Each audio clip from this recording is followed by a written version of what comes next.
Let's take a look at 2024 AMC 8, question 14, a shortest path question.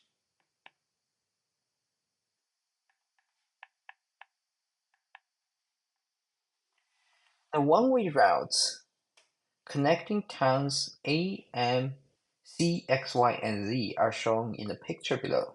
It's not drawn to scale, which happens a lot for math contests because if it's drawn to scale, you can probably measure things out and figure out some answers without using the actual problem-solving methodology. The distances in kilometers along each route are marked. Traveling along those routes, what is the shortest distance from A to Z in kilometers? That's why I see this is a shortest path question. You have 2 points, you have multiple ways, and you want to figure out the shortest path.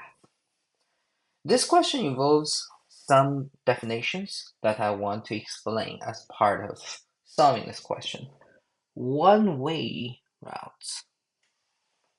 So if you look at the picture, you can see from A to X, there's an arrow, X to Y, there's an arrow, X to M. This arrow is only from A to X. That's why it's called a one-way route. So it's like a one-way drive or one-way road, meaning you can go from A to X, but you can't go from X to A back. And the second one is the shortest distance. Okay, so this means from A to Z, you could go along different paths, and you want to figure out what is the shortest distance you need to travel. Now, to solve this kind of question, it's very similar to how do you solve a puzzle question. Those like puzzle, you start from a point, which is entering the puzzle, and then you want to get out of the puzzle. So how do you solve for it is generally working backwards.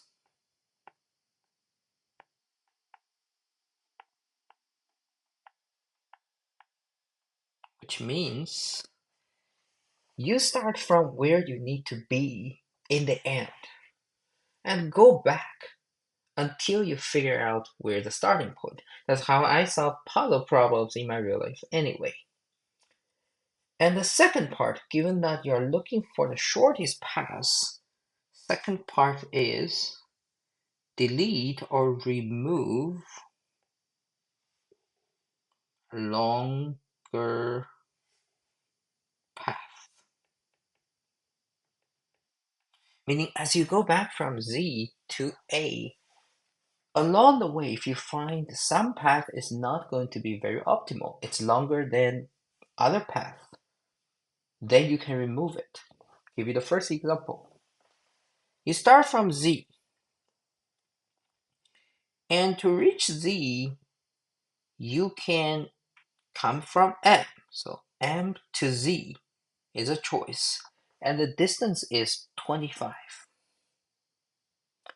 But you can quickly see if you go from M to C first, which is 14, and C to Z, which is 10, that's 24, shorter than 25.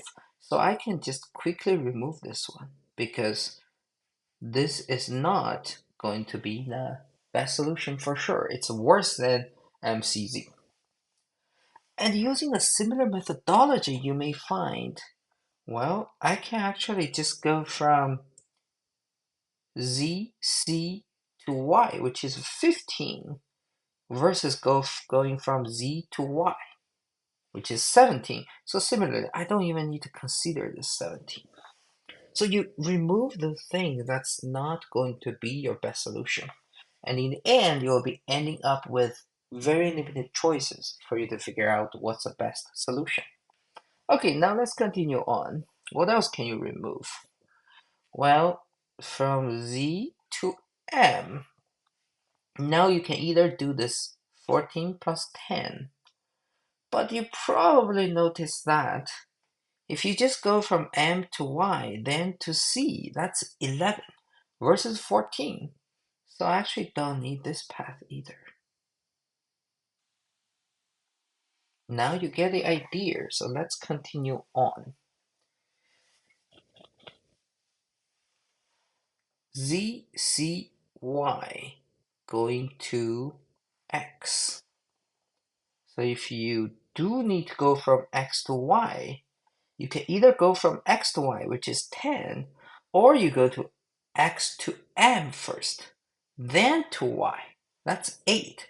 So I don't need this pass. Because if I want to go from X to Y, it's better to do XM and Y. And then very similarly, you will find if I want to go from A to M, I don't want to go through this AM8. Instead, I will do AX5, XM2. So again, I'll remove this one. Now you will find you're actually left with one choice only.